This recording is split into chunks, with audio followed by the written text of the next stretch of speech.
बिस्मिल्लाहिर्रहमानिर्रहीम। अस्सलाम वालेकुम नाजरीन।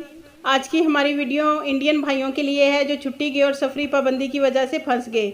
उनके लिए सऊदी हुकाम ने नोटिफिकेशन जारी किया है कि इंडिया से सऊदी अरब के लिए इंटरनेशनल फ़्लाइट्स पर पाबंदी लगा दी गई है। तफसीलात को जानने के लिए वीडियो को मुकम्मल देखें, मगर उससे पहले अगर आपने बसमा न्यूज़ को सब्सक्राइब नहीं किया तो सब्सक्राइब कर दें और बेल आइकन को प्रेस कर दें।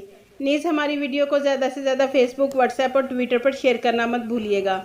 सऊदी अरब ने इंडिया के लिए अपनी फ़्लाइट्स बंद करने का नोटिफिकेशन जारी किया है। सऊदी हुकाम की जानिब से जारी बयान में कहा गया है कि सऊदी अरब ने अपनी तमाम इंटरनेशनल फ़्लाइट्स पर पाबंदी लगा दी गई है और फ़्लाइट्स बंद करने का नोटिफिकेशन भी जारी कर दिया है। नाजरीन, आप स्क्रीन पर GACA का नोटिफिकेशन देख सकते हैं, जिसमें Saudi civil aviation general authority ने कहा है कि इंडिया अभी तक कोरोना वबा पर काबू नहीं पा सका और हमने अपने शहरियों की ज़िंदगियां ख़तरे में नहीं डालनी। इस वजह से सऊदी हुकूमत ने इंडिया के अलावा ब्राज़ील के लिए भी सफरी पाबंदियां आयद कर दी गई हैं।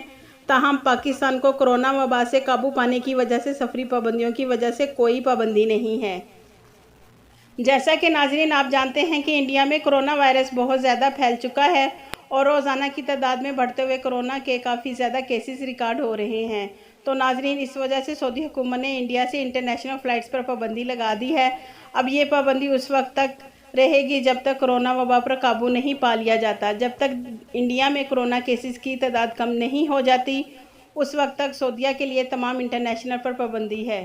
यहाँ मैं एक बात वाज़िया कर दूँ कि पहले इंडिया ने 31 अगस्त को अपने मुल्क में तमाम इंटरनेशनल फ़्लाइट्स पर पाबंदी लगाई थी कि 30 सितंबर तक किसी मुल्क की फ़्लाइट्स इंडिया नहीं आएगी, मगर अब सऊदी हुकूमत ने ख़ुद इंडिया के लिए फ़्लाइट ऑपरेशन बंद कर दिया है, पाबंदी लगा दी है ताकि कोरोना वबा से बचा जा सके। नाजरीन, जैसे ही सऊदी हुकाम हमारे इंडियन भाइयों के लिए कोई फ़ैसला करेगी तो हम आपको आगाह कर देंगे। आपके कीमती वक्त का शुक्रिया।